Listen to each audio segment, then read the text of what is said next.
नशा करने की चीजें बेचने वाले को डीलर कहा जाता है और नशीले पदार्थ की बड़े लेवल पर डीलिंग करने वाले को लॉट कहा जाता है। लेकिन नशीले पदार्थ को एक जगह से दूसरी जगह पहुंचाने वाले को म्यूल कहा जाता है, जो कि हॉर्स और डोंकी का मिक्सचर होता है और सबसे ज्यादा काम यही करता है। नशे के बिजनेस में सबसे ज्यादा रिस्क म्यूल को उठाना पड़ता है, जैसे बॉर्डर क्रॉस करना, पुलिस से बचना आदि। ये कहानी एक ऐसे आदमी की है जो म्यूल होता है और नशा करने की चीजें एक जगह से दूसरी जगह ले जाता है। इस मूवी का नेम है द म्यूल। मूवी की स्टार्टिंग में 2005 में होती है। एक थैम नाम का आदमी होता है जो एक एक्स मिलिट्री मैन होता है। रिटायरमेंट के बाद थैन को फुल टाइम पेंशन मिलती है। दूर दूर से लोग इन फूलों को खरीदने आते हैं। ये फूल काफी अच्छे दिखते हैं। रिटायरमेंट के बाद इथन को अपनी फैमिली के साथ टाइम स्पेंड करना बिल्कुल भी पसंद नहीं था। उसने गार्डनिंग करना पसंद था। इसी वजह से इथन का डाइवोर्स हो चुका था। इथन की एक बेटी है और एक पोता भी है, पर इथन उनसे मिलने कभी नहीं जाता। वो बस अपने गार्डन में एक घर में रहता था। इथन को गार्डनिंग इतनी पसंद थी कि जिस दिन उसकी बेटी की शादी थी, उस दिन उसे अपना life time award, gardening award मिलने वाला था। वो उसको लेने गया बजाय अपनी बेटी की शादी में जाने के। जब वो अपनी बेटी की शादी में नहीं गया, तो उसकी बेटी ने अपनी माँ से कहा कि आज भी पापा नहीं आ सके। तो यह सुनकर उसकी माँ ने कहा कि आदमी कभी नहीं सुधरेगा, मेरी मानो तो तुम भी उस इंसान से रिश्ता तोड़ दो। यह सब सुनकर थैन की पोती बहुत उदास हो जाती है, क्योंकि उसने अपने नाना जी काफी पसंद लगते थे। 12 साल बाद दिखाते हैं कि अब लोग इन फूलों को ज्यादा पसंद नहीं करते, जिसकी वजह से इथेन का बिजनेस ठीक नहीं चल रहा था। लेकिन इथेन को अपने बिजनेस पर पूरा भरोसा था और वो लोन लेकर बिजनेस को बढ़ाता है। पर काफी लॉस होने के कारण उसे अपना गार्डन और घर बेचकर लोन वापस करना पड़ता है। इथेन के पास अब गार्डनिंग के लिए थोड़ी जमीन और कुछ ही चीजें बची हैं। अब उसे फैमिली की याद आती है और वो उनसे मिलने जाता है। नाना जी को देखकर उसकी पोती बहुत खुश होती है और वो कहती है कि अब आप यहीं रहना, अब हमें छोड़कर मत जाना। तभी इतन भी सोचता है कि अब इसके अलावा मेरे पास कोई और रास्ता नहीं है। जिमी नाना जी से कहती है, आप बिल्कुल सही टाइम पर आए हैं, क्योंकि उसका ग्रेजुएशन होने वाला था और थोड़े दिनों में उसकी शादी भी थी। पर इथेन की वाइफ और बेटी इथेन से बात नहीं करती और जाते जाते कहती है कि 12 साल में तुमने कोई फर्क नहीं पड़ा कि हम जिंदा हैं या मर गए, एक फोन तक नहीं किया, अब यहाँ क्यों आ गए। तभी जिमी कहती है, नाना जी मेरी प्री वेडिंग फंक्शन में आए हैं। तब उसकी नानी कहती है, तुम बहुत मासूम हो, इस आदमी का बिजनेस बंद हो गया है और घर भी नहीं बचा, इसलिए ये फ्री का खाना खाने आया है। इसका बस चलता तो ये खराब ट्रक को भी बेच देता, पर कोई खरीदे तब ना। तब वो इथन से कहती है कि इससे पहले कि मैं कुछ कह दूं, चले जाओ यहाँ से। यह सब सुनकर इथन उदास हो जाता है, क्योंकि सबके सामने उसकी इंसल्ट हो चुकी थी। तब वो वहां से चला जाता है और ट्रक के पास आ जाता है। तभी एक गेस्ट उससे पूछता है कि क्या ये ट्रक लॉन्ग ड्राइव पे जा सकता है। इस पे इथन कहता है कि आज तक ये ट्रक कभी खराब नहीं हुआ और ये ट्रक सारी गाड़ियों से ज्यादा माइलेज देता है। लॉन्ग ड्राइव पे तो क्या, इसमें मैं दूसरे देश भी जा सकता हूँ। ऐसी गाड़ी को उसने खटारा कहा, मैं देख लूंगा उसे। अब इस पर वो गेस्ट कहता है, आप इस एड्रेस पे चले जाओ, वहां आपको एक डिलीवरी का काम मिलेगा, जिसको पूरा करने पे आपको बहुत सारे पैसे मिल जाएंगे। थैन खुश होकर कहता है कि मैं इस टाइम पर पैसे के लिए कुछ भी कर सकता हूँ। अब इथेन उस एड्रेस पे जाता है।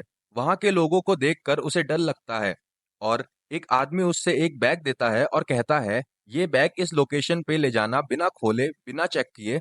वहां तुम अपना ट्रक खड़ा कर देना, थोड़ी दूर जाना, एक आदमी आकर ये बैग उठा ले जाएगा, तुम्हारी पेमेंट गाड़ी में रख जाएगा। वो गैंग का आदमी इथन को एक फोन भी देता है और कहता है कि इस फोन को इस ट्रिप के बाद तोड़ देना। इथन की समझ में कुछ नहीं आया कि सीन क्या है, पर वो हर बात पर ओके ओके कहता है और वहां से बैग लेकर वहां से चला जाता है। लोकेशन में पहुंचकर वो चाबी गाड़ी में छोड़कर वहां से दूर चला जाता है। जब वो थोड़ी देर में वापस आता है और देखता है ट्रक में बैग नहीं है और डैशबोर्ड में एक लिफाफा है जिसमें डॉलर की एक गड्डी है। ये देखकर थैन शॉक हो जाता है कि गार्डनिंग में जितना एक साल में कमाता था, उतना एक ट्रिप में मिल गया। वो बहुत खुश हो जाता है और फिर अपनी पोती की प्री वेडिंग फंक्शन में जाता है। वहां जाकर सबसे पहले वो अपनी वाइफ से मिलता है और उसे पैसे देकर कहता है कि शादी के लिए तुम्हारा बहुत खर्चा हुआ होगा, ये रख लो, थोड़ी हेल्प हो जाएगी। ये देखकर उसकी वाइफ खुश हो जाती है, कहती है कि चलो, ये आदमी पोती के लिए कुछ तो कर रहा है। फिर वो अपना पुराना ट्रक बेचकर नया ट्रक खरीद लेता है और उसको लेकर फिर उसी लोकेशन में जाता है। वो लोग शॉक हो जाते हैं ये देखकर कि एक ट्रिप में तुमने नई गाड़ी खरीद ली। 2-4 ट्रिप में तो तुम पूरा अमेरिका खरीद लोगे। ईथन जोर जोर से हंसने लगता है और फोन वापस करता है। तब उस गैंग का मेंबर उसे डांटता है और कहता है कि समझ में नहीं आता, तुमसे बोला था कि ये फोन जाते ही तोड़ देना। ईथन उससे माफी मांगता है और कहता है कि मैं भूल गया। फिर वो लोग उसे एक और बैग देते हैं और ईथन उसे डिलीवरी करने चले जाता है। इस तरह काफी पैसे कमा लेता है, पर अभी तक उसको ये नहीं पता था कि उस बैग के अंदर है क्या। उसे सिर्फ पैसों से मतलब होता है। अब ईथन को इस काम में मजा आने लगा था। अब वो बैंक जाता है और अपना घर वापस मांगता है जो लोन के बदले बैंक ने जब्त कर लिया था। तब वो अपना सारा लोन देकर अपना घर वापस कर लेता है। ये देखकर बैंक का मैनेजर भी शॉक हो जाता है। अब ईथन अपना डिलीवरी का काम जारी रखता है।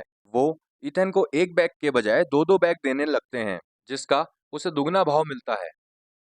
कई ट्रिप्स के बाद इथेन सोचता है कि एक बैग का इतना सारा पैसा क्यों दे रहे हैं, कहीं इसमें सोना चांदी या हीरे तो नहीं, एक बार तो खोलकर देखना पड़ेगा। अब इथेन बैग खोलकर देखता है, उसमें बहुत सारा नशीला पदार्थ होता है। इथेन की हार्ट बीट रुक जाती है, वो डर जाता है। पीछे से एक पुलिस ऑफिसर आता है और पूछता है, कोई प्रॉब्लम है? इथेन कहता है, किसी चीज के गिरने की आवाज आई, रुक कर देख रहा था। पर इतने में पुलिस डॉग नशीले पदार्थ को स्मेल कर लेता है। वो गाड़ी की तरफ आता है। ईथन उसे प्यार करने के बहाने पकड़े रखता है। पुलिस वाले को भी शक नहीं होता और वो डॉग को लेकर वहां से चला जाता है। फिर ईथन डेस्टिनेशन पर पहुंचकर बैग डिलीवर करता है और पैसे लेता है। अब पुलिस डिपार्टमेंट अलर्ट हो जाता है। स्पेशल एजेंट को बुलाते हैं जिसका नाम कोलिन होता है। सीनियर ऑफिसर कोलिन से कहता है कि पहले 50-100 ग्राम का माल भी स्मगल होता था तो पकड़ लिया जाता था, लेकिन आजकल स्मगलिंग की भनक तक नहीं लग रही है, हर तरफ नशा बिक रहा है। आखिर पुलिस कर क्या रही है? इतने में कोलिन कहता है, सर मुझे थोड़ा टाइम दो, मैं उस स्मगलर को पकड़ लूंगा। कोलिन जानता है इसमें डीलर से ज्यादा इम्पोर्टेंट म्यूल होता है जो माल को डिलीवर करता है।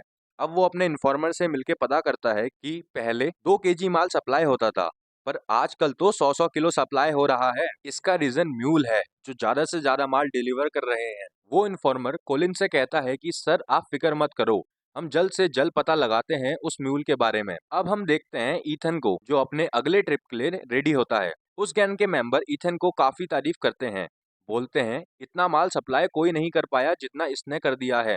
वो लोग ईथन को स्मगलिंग का दादा बोलने लगते हैं। यहाँ सोचो, अगर एक म्यूल को डिलीवरी का इतना पैसा मिल रहा है तो लॉर्ड और डीलर कितना कमाते होंगे। इस गैंग का बॉस है स्टैन, जिसने बिजनेस से काफी पैसा कमाया है। वो अपने एक डीलर को बुलाकर इथन के बारे में पूछता है तो वो डीलर उसे बताता है कि वो बूढ़ा एकदम शूटर है जिसने एक ट्रिप में ही $2.7 मिलियन का माल डिलीवर किया है। तब बॉस कहता है कि इथन हमारा खास म्यूल है और उसे पुलिस से कोई प्रॉब्लम नहीं होनी चाहिए। अब इस पर डीलर कहता है कि उसकी रखवाली करूं। सेबेस्टियन गुस्से में कहता है कि इस वक्त तुमसे ज्यादा मुझे उस बूढ़े की फिक्र है।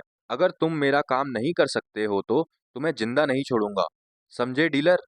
डीलर डर के मारे उसकी बात मान जाता है। अगले दिन वो इथेन से मिलता है जो अपनी नेक्स्ट ट्रिप के लिए तैयार है। डीलर कहता है, देखो दादू, इस बार माल बहुत ज्यादा है और कीमती है।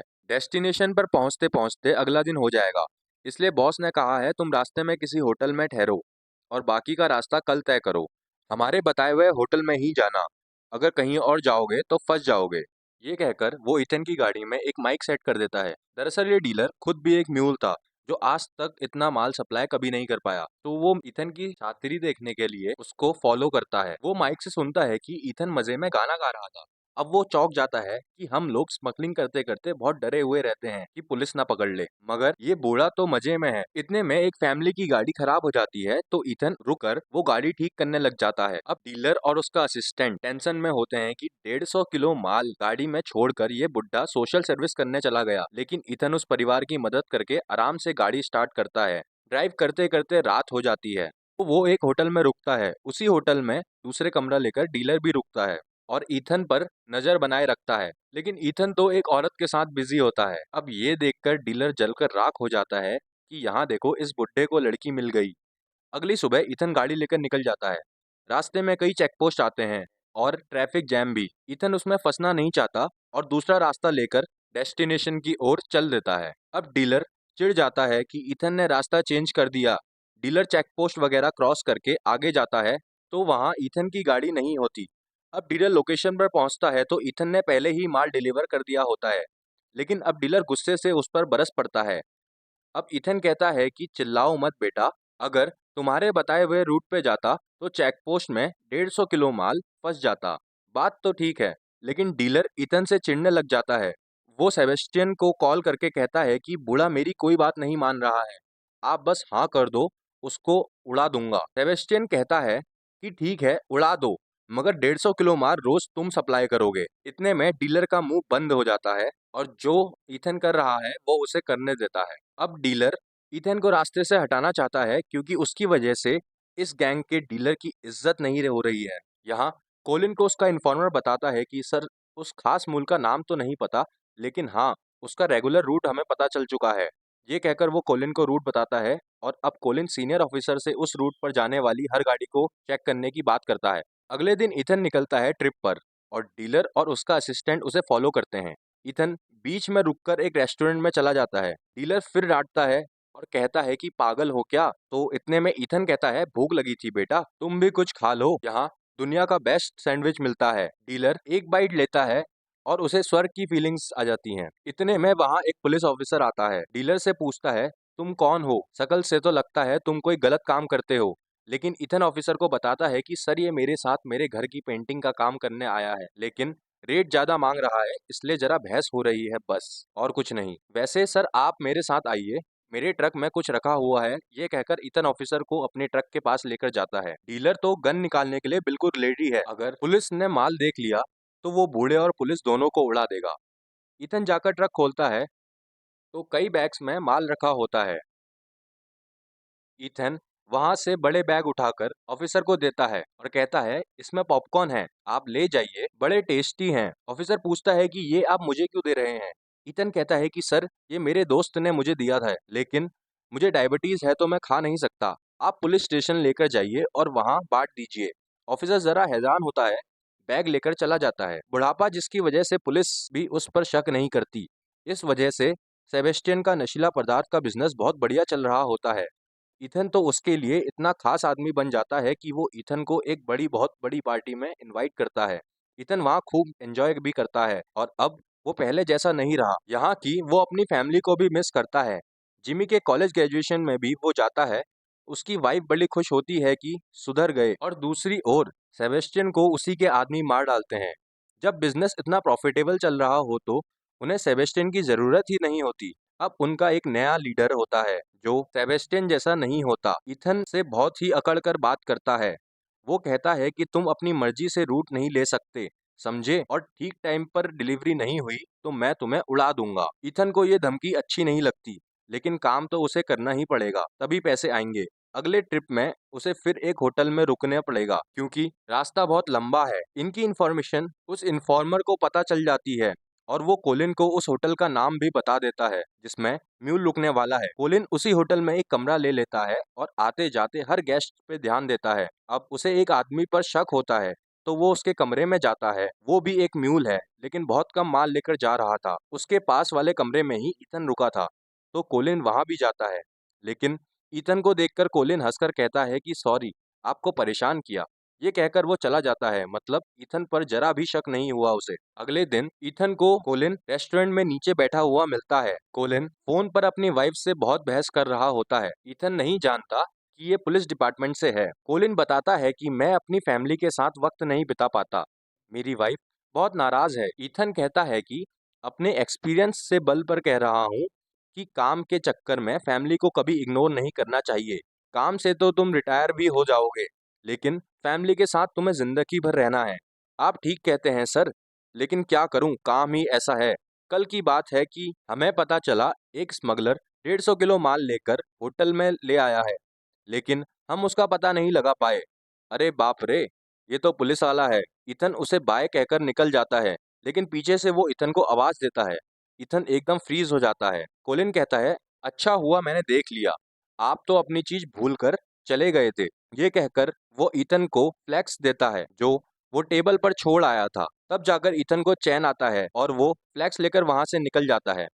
आज शाम तक उसे ये माल कैसे भी करके डिलीवर करना है। तभी जिमी का कॉल आता है। वो बताती है कि नानी की तबीयत बहुत खराब हो गई है। डॉक्टर कहता है कि वो एक हफ्ता से ज्यादा जिंदा नहीं रह पाएंगी, आप प्लीज जल्दी से आ जाइए।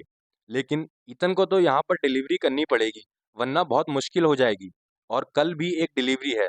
वो जिमी को बताता है कि देखो, मैं काम में बिजी हूँ, नहीं आ पाऊंगा। जिमी उसे काफी सुनाती है कि हमें लगा आप सुधर गए हैं, लेकिन आप वैसे के वैसे ही हैं। ये कहकर वो कॉल काट देती है। इथन परेशान हो जाता है क्योंकि कई साल के बाद वो अपनी फैमिली के साथ अच्छा वक्त बिता रहा था। एक बार फिर अपनी गलती को वो दोहरा रहा है। वो ऐसा बिल्कुल नहीं करना चाहता। तुरंत गाड़ी घुमाकर अपनी वाइफ को देखने जाता है। इथन को देखकर उसकी वाइफ बड़ी खुश होती है। इथन उसका ख्याल रखता है और आखिरी वक्त पे वो उसी के पास रहता है।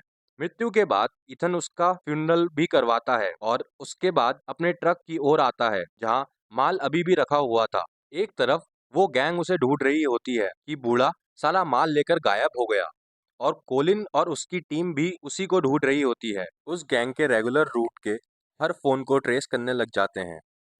इथन भी उसी रास्ते से जा रहा होता है। तभी नशीले पदार्थ वाली गैंग इथन को देख लेती है। वो उसे पकड़कर पीटने लग जाते हैं। इथन का खून निकल रहा होता है। वो पूछते हैं कि माल कहाँ छुपा रखा है। इथन कहता है कि मैंने चोरी नहीं की, मेरी वाइफ चल बसी है आज ही और उसका फ्यूनरल हुआ है, मैं माल डिलीवर करने ही जा रहा हूँ। अब वो उस पर भरोसा नहीं करते, लेकिन जब उन्हें उसकी पॉकेट में वाइफ की फ्यूनरल का पोस्टर मिलता है, वो उसे छोड़ देते हैं और अपने बॉस को फ़ोन करते हैं। बॉस कहता है कि उस बूढ़े की ये लास्ट डिलीवरी होनी चाहिए, माल डिलीवर होते ही उसे ख़त्म कर दो। अब वो इथन को डिलीवरी के लिए जाने देते हैं। इथन नहीं जानता कि डिलीवरी के बाद उसके साथ क्या होने वाला है। इथन लोकेशन की ओर निकलता है, लेकिन तब पुलिस हेलीकॉप्टर से उसे चेस करती है। कोलिन की टीम उसे घेर लेती है। इस तरह ईथन पकड़ा जाता है। दरअसल कोलिंग ने उस रूट के फोन कॉल्स के जरिए ईथन और उसकी गैंग के बॉस की बातें सुन ली थी और इस तरह वो ईथन को पकड़ पाए। कोलिन तो एकदम चौंक जाता है कि ये आदमी होटल में उसके सामने बैठा हुआ था, लेकिन उसे ईथन पर उस समय जरा भी शक नहीं हुआ। वो मान ही नहीं पाता कि यह बूढ़ा आदमी इतना बड़ा कांड कर सकता है। ईथन के मुंह पर लगी चोट को देखकर कोलिन पूछता है कि ये लोग तुमसे जबरदस्ती यह काम करवा रहे हैं। ईथन उसका जवाब नहीं देता है, बल्कि यह पूछता है तुमने अपनी वाइफ से माफी मांगी या फिर नहीं। उसके साथ वक्त बिताना चाहिए क्योंकि बाद में शायद वो मौका ना मिले। अगले दिन कोर्ट में ईथन को दिखाते हैं। उसकी फैमिली ने उसके लिए एक एक्सपर्ट लॉयर हायर किया होता है। वो बखूबी पॉइंट पेश करती है कि ईथन को नहीं मालूम था कि वो क्या डिलीवर कर रहा है। इतना ही नहीं, वो एक एक्स मिलिट्री मैन है जिसका एकदम क्लीन रिकॉर्ड है। जज भी कन्विंस हो जाता है कि ईथन को बेगुनाह है। उसे पता ही नहीं था उसने नशीला पदार्थ डिलीवर किया जा रहा है। ईथन को इस केस से रिलीज करने के लिए जजमेंट देने वाली होती है। तभी अचानक ईथन उठकर कहता है कि मैंने गलती की है, छोटी मोटी गलती नहीं बल्कि कई 100 किलो नशीला पदार्थ स्मगल कर चुका हूँ। मैं पहले तो मुझे पता ही नहीं था, लेकिन एक दिन मुझे पता चल गया। पर मैं ऐसे खतरनाक गैंग में फंस गया था कि अगर काम नहीं करता तो वो मुझे मार डालते। लेकिन सच तो ये है कि मुझे इस काम की लत लग गई थी, अनजाने में ही सही, लेकिन गलती तो मैंने की है, इसलिए मुझे सजा मिलनी चाहिए। ये सुनकर सभी शॉक हो जाते हैं। ईथन की उम्र और उसके मिलिट्री सर्विस को ध्यान में रखते हुए जज कम से कम सजा सुनाती है। अब ईथन को जेल ले जाया जाता है। जेल के अंदर ईथन दुखी नहीं बैठता, बल्कि गार्डनिंग टैलेंट से वहाँ तरह तरह के रंग बिरंगे फूल उगाता है। जल्दी वो रिलीज हो जाएगा और फिर अपनी बेटी और पोते के साथ बड़ी खुशी से जीवन बिताएगा। और इसी के साथ यह मूवी खत्म हो जाती है। ये रियल लाइफ पर आधारित कहानी है।